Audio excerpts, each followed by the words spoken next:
The very first thing to say about practicing is both perhaps the most obvious and the most important. If you don't do it, it won't help you. How you practice and the things that you do when practicing are extremely important aspects of how effective your practicing will be, but nothing will put a damper on your piano learning like not practicing at all, or practicing only very little. The time you spend practicing is the time that you're learning how to play.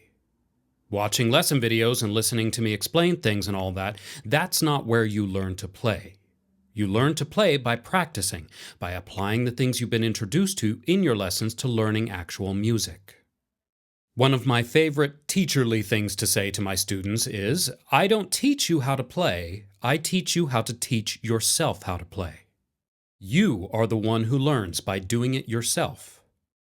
Now, that said, there's nothing like having an expert guide to help you find the best paths in that learning. If somebody set you loose in the jungle and told you that your destination was in that direction, you could probably make it on your own, but the journey would be a lot more efficient if you had a local expert to show you all of the trails. Now, how much you should practice to be effective is somewhat subjective. Different people will require different amounts of practice time to achieve the same things, but there are some general guidelines that can help you gauge for yourself. First, consider thinking more about how many days you practice rather than how many hours. Especially in the early stages of learning, your brain will only be able to effectively absorb so much information before it kind of taps out for the day. And when that happens, usually the best thing to do is to wait for another day to resume your studies. Trying to get your brain reviewing the new material and then adding to it with new material about every 24 hours tends to be the most effective way to learn, even if you're only spending 20 minutes to half an hour each time you practice. A really determined student could make great progress by practicing 30 minutes a day, 7 days a week, but most of us have busy lives with a variety of different activities and responsibilities, so practicing 7 days a week might not be realistic. What we definitely don't want, if we can avoid it, again, especially when starting out, is to pack all of our practicing onto 1 or 2 days of the week, even if we end up being able to practice more time during those practice sessions. Spending an hour practicing 1 or 2 days of the week is typically going to be less effective than practicing 20 minutes to half an hour for 5 or 6 days. Your brain will generally absorb better with a more consistent review and continuation of learning rather than one that has big gaps in time. An ideal, reasonable schedule that I like to lay out for my students is this: practice 4 days per week, 30 minutes per practice session. This puts you on about an every other day schedule, which is pretty solid if you're going for consistency.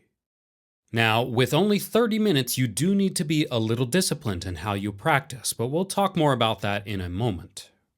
You are, of course, welcome and generally encouraged to try and practice for longer than 30 minutes if you can, or more valuably, to add more days than that to your practicing schedule, but you shouldn't need more than that to make solid progress at the early stages of learning. One last word on this subject. Consider scheduling your practice times into your calendar, as opposed to simply leaving them to chance and convenience. If you do have a busy life, waiting for the right opportunity to practice is a recipe for procrastination. It's all too easy to let other things bowl over the times you'd originally allotted for practicing, or to get done with everything in your day and finally to your practice time and decide that you're too tired for it or not in the right headspace. Scheduling your practice for times in the week where you know you're likely to have time and a little energy, and then adhering to that schedule is almost always going to be more effective than leaving it to chance. This is especially worthwhile for younger students who may have a highly regimented schedule because of school. Usually there ends up being very predictable downtimes in which practice time can be scheduled. Okay, let's now talk a little about what you should be doing when you practice. Thanks for watching this lesson from Liberty Park Music. If you enjoyed this lesson and learned something from it, do us a favor, hit that like button. And if you really liked it, share it around. Let your friends and family check it out too. If you want to find more lessons like this or explore other piano-related topics, please come visit us at libertyparkmusic.com.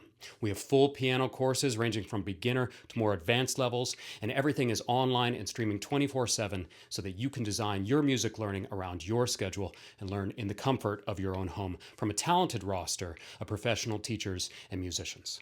Come check us out.